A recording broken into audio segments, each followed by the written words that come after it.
This is your host, Dr. Jacqueline Douge. Thank you for listening to another episode of What is Black podcast.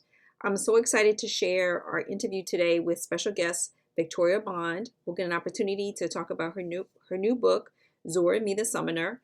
And I think you're going to really enjoy this conversation. And to just let everyone know, this is the last episode of season 2, the last episode of 2020. We've had quite a year, but I'm so excited about all the great guests that have taken their time to spend with us so that we can learn more about their work and learn more about how we as parents can help support and raise healthy and thriving Black children and teens.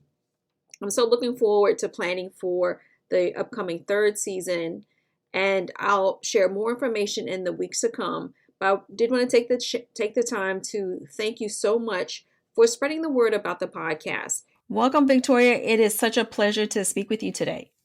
Oh, thank you, Jackie. It's great to be here.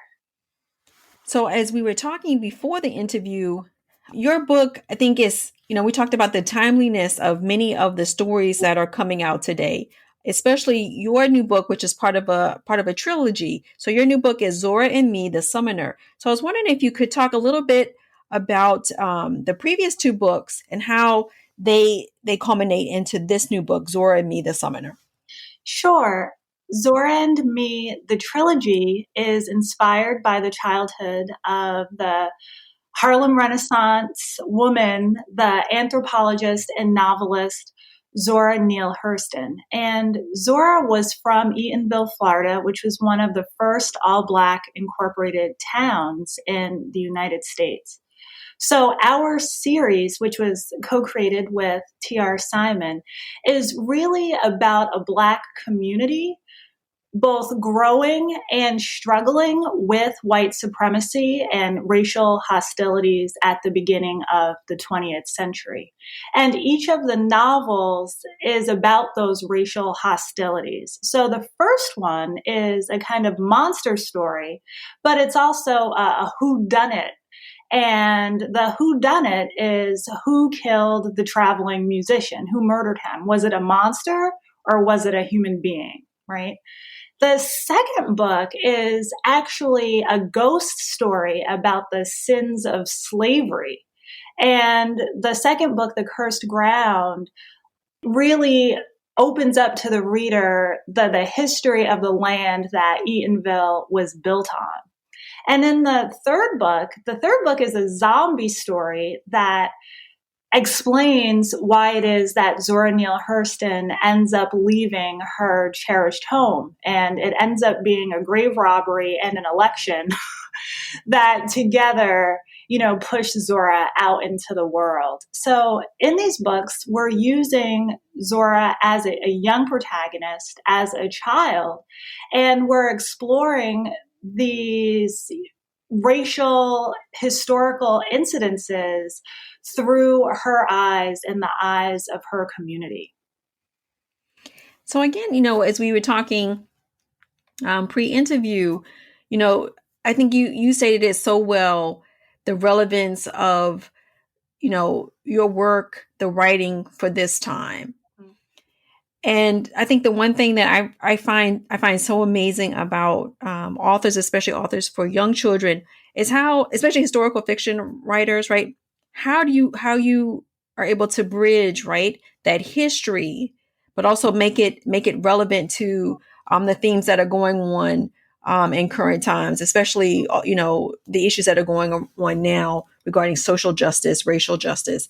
And I wanted to get your thoughts about how do you think about that process as you're writing, and is that intentional in terms of making sure that you make that bridge to help kids understand what's going on today? It is intentional. I think that for me, this book, The Summoner, started at least with me processing the murder of Trayvon Martin, and then the murder of Tamir Rice, and then the murder of Eric Garner. Those events, those horrific events, were the ones that I had in my mind as I was trying to process the ongoing violence, both state-sponsored and otherwise, that Black bodies face. So in my processing of that, I decided to open the novel, The Summoner, with a mob or a militia chasing a Black man who had escaped a chain gang, in order to both inform and draw connections for readers between the kinds of incidences that we hear about on the news, the kinds of incidences that have families out on the streets protesting, and also the kinds of incidences that we don't often understand the historical precedent for. So I think it's a really kind of a frightening thing for me. Zora Neale Hurston, again, was an anthropologist. That's not the frightening thing, but the frightening thing is that she begins one of her anthropological studies on folklore in Florida with this little song about white militiamen going around the state looking for Black people to murder. So this was something that she was exploring and documenting in her own work. This was something that she lived. This is something, unfortunately, that we still are contending with. And I personally think that it's gaslighting kids to make stories that don't try to acknowledge and cope and figure out these kinds of histories and these incidences. Because the point, for me at least, as a kid reading, and of course now still as an adult reading, I'm looking for answers, right? I'm looking to understand why the world is the way it is. And as a writer, I feel like that's my number one aim, especially for young readers, to try to give them some historical context so they can understand why things are this way. And hopefully, of course, have a vision for how to make things better going forward. And I think that's wonderful. And I think the other thing that I really, you have like this duality, right? I think in terms of writing, right? So this is your book is historical fiction, but you sort of also have roots in poetry. Oh yeah. Yes. So I think I had an opportunity I've interviewed a few poets that also write fiction or novels in verse, right? Mm-hmm. And I think the one thing I always find so amazing is that it seems, I feel like in some ways, like maybe I need to, I write, right? But I'm thinking, well, maybe I should have become a poet too, because I find like the poets, right, who start out writing, you have like roots in poetry and then branch out to other genres of writing. Like that's to me, that's like the crown, right? It's like, that's the holy grail of writing. And I just wanted to get your thoughts a little bit about how your work in poetry also informs your writing other genres, including historical fiction and other works you may be pursuing as well. Well, I think poetry for me personally as a kid really taught me how to both read and write. Some of the earliest books that I read were Harlem Renaissance poetry anthologies. So my introduction to literature, my introduction to literature by Black people, and my introduction to the history of our literature in the United States really was formed through my meeting poets like Paul Laurence Dunbar and Georgia Douglas Johnson and Langston Hughes and Countee Cullen. And what that reading taught me was to pay attention to words as a writer. So in my earliest writings as a poet, I wasn't really thinking about stories as much as I was thinking about what words sound good together, right? And how those words then look on a page, because I was fascinated as a child with how few words could be in a line of poetry. I especially loved haikus. And then I think I was also fascinated by the message of a poem, whether it's explicit or implicit. So there was just this fascination with words and how they look and how they sound. And then there was like this very kind of concrete message that a poem delivers its reader, which is kind of unlike what you get reading a novel. So I think as a poet with someone with that background, it really allows you just to kind of dig into the fundamentals that as I grew older, I learned how to explore at greater length. But I don't think that I would be a writer today if I hadn't first been introduced to poetry. Okay, so I need to go back and read some poetry. I mean, because I mean that's the thing. I mean, because I think I think it really depends on your, who are your influences, right? So, growing up, my dad made me read. Both my brother and I had to read, and we probably read poetry, but I didn't get it, right? So I think the older I'm getting, I'm like, oh my gosh, if I had only paid a little bit more attention, or maybe really would have been the books, right, that I was able to read in school, right? So kind of like to kind of loop back to this discussion about the importance of the types of books kids have access to in school, right? And that's really, I think, one of my passions with this, this talking about books for kids podcast, or my other podcast on What is Black, is that there are not a lot of opportunities in many school districts, right, for kids to have literature outside of the quote unquote white canon of literature, right? These classical writings. And I think, your exposure to poetry, was that your from school, your early exposure to poetry, or family influence, I think parents or grandparents? right. I think that's the important thing to note. None of this exposure came from school. This was all at home. And I was raised by my grandparents. And the reason why I had these poetry anthologies is because my grandmother worked at the library. And the library discarded them, threw them out, and my grandmother brought them home. Right. So just in that little tidbit, we get a lot about inequities. Right. So the foundation of my professional career is nothing I ever was taught in school. That's number one. Number two, those books were taken out of the hands of the community because the library deemed them, not worthy enough to be on a shelf. So I just happened to have a grandmother who worked at the library that thought, oh, these books would be interesting to my one granddaughter, right? So instead of those books being accessible to the community, now they're only accessible to one kid, or they're in the garbage. So I think that this is something that I really think a lot about as a parent. What can I be doing in my home, not to kind of shove stuff, on my kid, but just to make things accessible to him that may open doors for him if he so chooses. Because I think another funny thing about this story is that my grandmother never said, let's sit down and read these books. She just said, here are some books. And, you get bored enough in a world without cell phones, without cable. And you're like, oh, grandma brought home these books. Let me open one because there is nothing to do because we only have 4 channels and it's only like talk shows on them.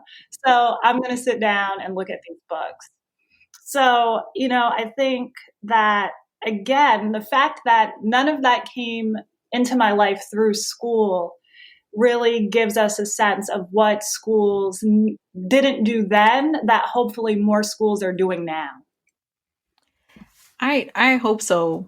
I hope that, again, given this time that we're in now, right, there's going to be a need for understanding, right, a context for why there are protests, why there is call for racial justice and social justice, and I think books do a wonderful job of doing that. So just want to circle back a little bit about that idea that your grandmother basically saved these books from being in the trash.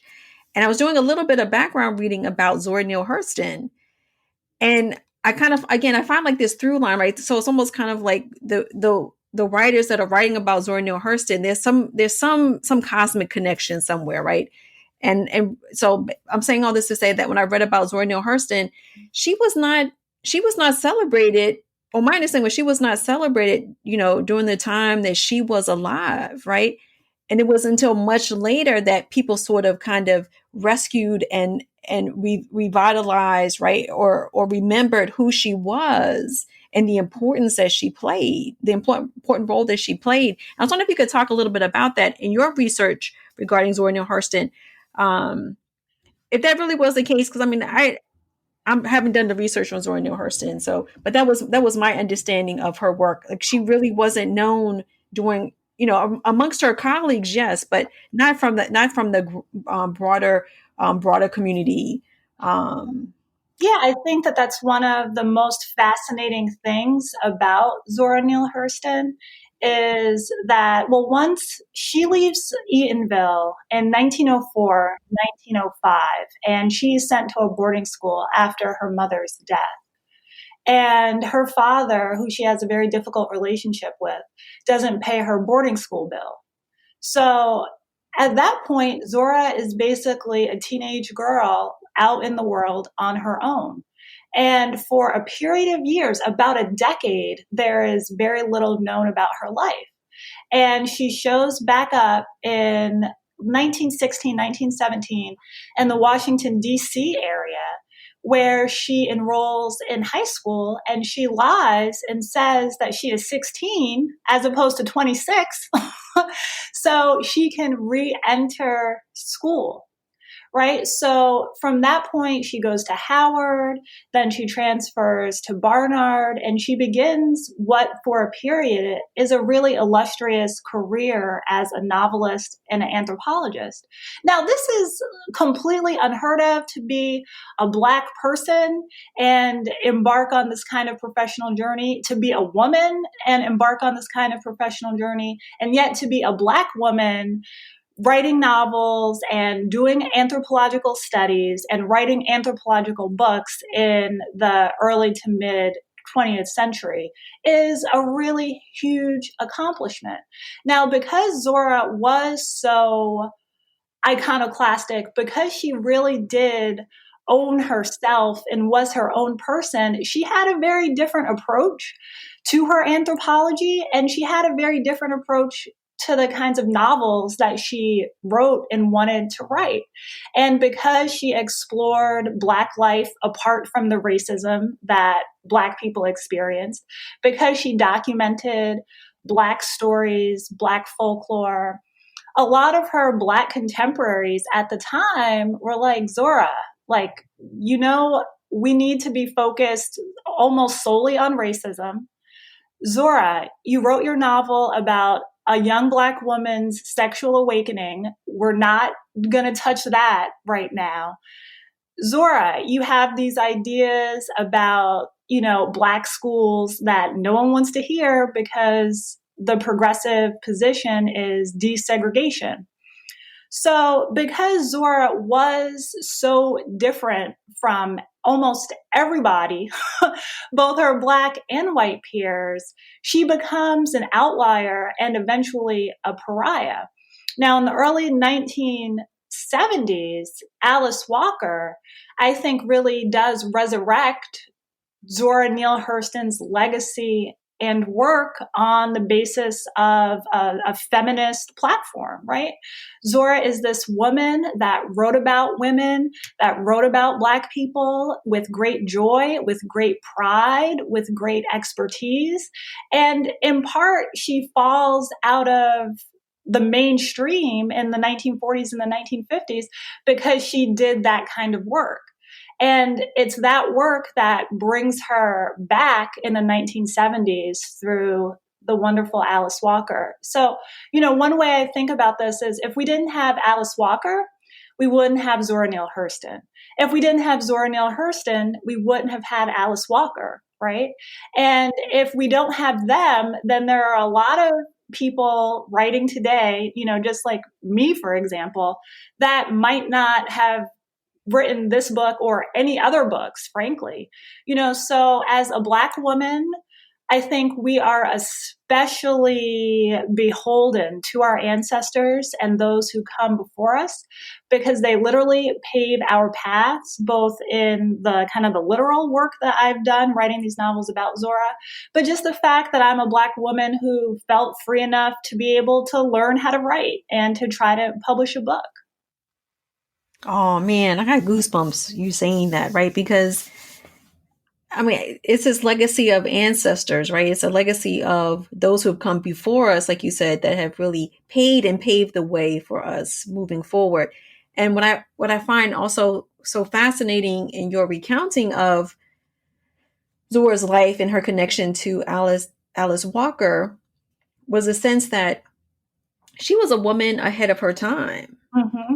right? And many of the issues that she talks about and are still so relevant today. So this might segue into the question of, from what you know of Zora Neale Hurston, what do you think her thoughts would be about today, the things that are going on today?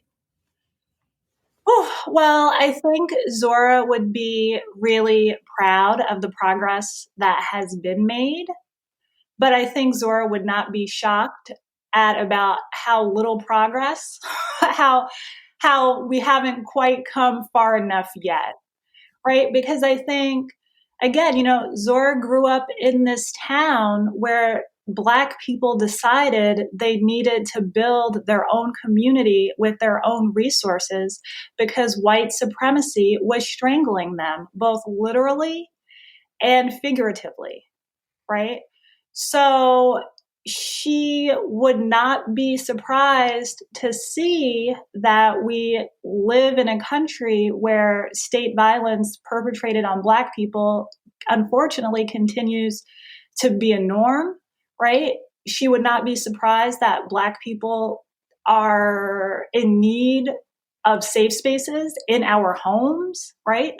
Because that is the world that she grew up in. And she grew up in a safe haven, a small safe haven within that world. So I think Zora would not be surprised about where we are. But I think at the same time, she would be surprised to see how far we've come. Because I'm thinking about the anthropological interest that Zora Neale Hurston had, right? So to me, it would be interesting, right? If there's a young writer, young individual who's interested in sort of doing that work now, like what the story will be, right, in the next year, next 5 to 10 years. I think it'll be fascinating. Yes. Well, it's like all of the stories that Zora literally collected, both in her writing and her recordings, all the songs that she collected, the way that she organized different types of folklore by geographical setting in Florida. Now I could see a young person doing that, anthropologist doing that on Instagram.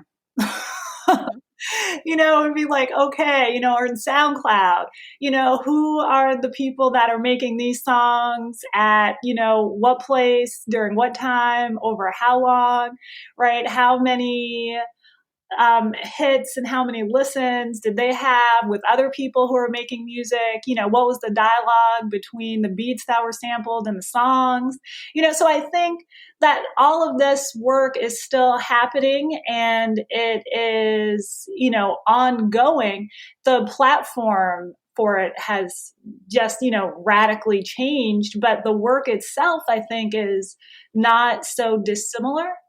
I think one of the most wonderful things about Zora Neale Hurston that I think people don't know is that because Zora lived, we understand so much more about Black life in the 20th century. If Zora Neale Hurston hadn't lived, we wouldn't know the range of folk stories that Black people told. We wouldn't know about voodoo practices in Jamaica, in Haiti, in the kind of way that we do because Zora was there and wrote it down. So she was a witness and a prophet to modes of life that don't exist anymore. So for that, as a Black person and as an American, I'm eternally grateful that she's helped me to understand more about the people I come from. Oh, that's amazing. So I wanted to switch gears just a little bit. um, for young people who are interested in writing, or even, older young people, right, who are interested in writing historical fiction, I was wondering, is there any advice that you'd give to someone about how they would start the process? For you, is it an interesting person? Is it a small nugget of their life that you learned about? Like what's your way into character and developing story? Well, I think there are three things. There's events, right? There's places and there are people.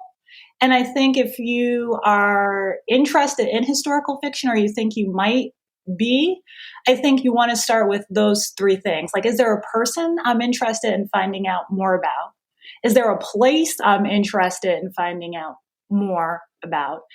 Or is there an event? Is there something that has happened that just really gets under my skin? I think those are kind of three entry points to historical fiction.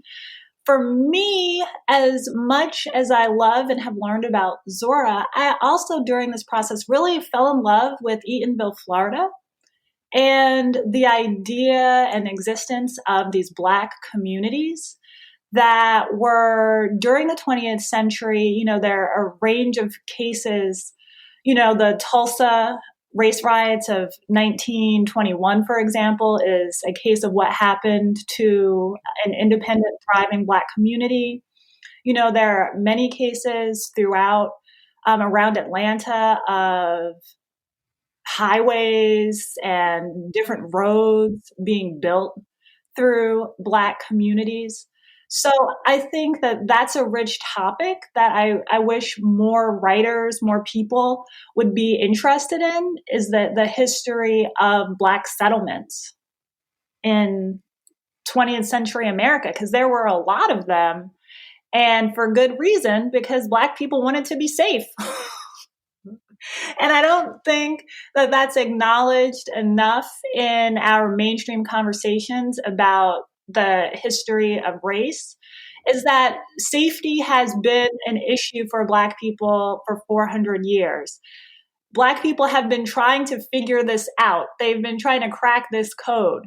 And in the 20th century, how a lot of Black communities addressed it was by building communities that were separate. I don't think that that's necessarily the answer to the problem, so to speak, but I think it is worth looking at because we can learn about our people and also about the historical context in which we lived. Oh, I think that's amazing. And for, for whomever is listening and looking for that, that next story, you may have just given that to them, right? Because there's so many things to kind of look into that, right? Because there's also the history of redlining, right? Mhm. And that's like self-imposed housing segregation, right? As opposed to, an individual or group of individuals having the agency to be able to determine their own fate, right? As opposed to someone imposing a fate onto them. Right. So yeah, that's okay. Got it. It's deep. It's deep, right? Zora is a wealth of, it's a treasure chest, right? In terms of her story and where she's grown up, I think is a treasure chest, right? So it's both the place, the person, and event, Mm-hmm. all wrapped up there. So that's amazing. Now, I'm always curious because I think authors of a certain time period, and Mm-hmm. and at last, like the last time I spoke with a poet, they were very much influenced by music, specifically hip hop. Mm-hmm. And you talked about Zora Neale Hurston, and there's been some, especially the Harlem Renaissance, right? I think music was very much of that time, right? So probably also influenced her work.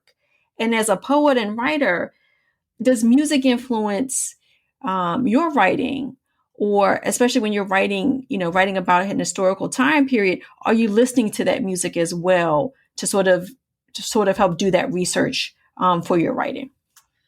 Oh, that's such a good question. I think while I'm writing, I don't listen to music. Um, One of the fun things about the Zora books is that I've been able to set some lyrics to songs. So of course there's no music, but I'm imagining beats and rhythms for example, Zora's father has a sermon in the third book. While I was writing it, I set it to a beat. There are some other like little poems and ditties in the first book because the first book is about the murder of a singer. So I had a lot of fun writing his lyrics and kind of setting them to music while I was writing. I don't know if that same music translates to the readers. So there's that.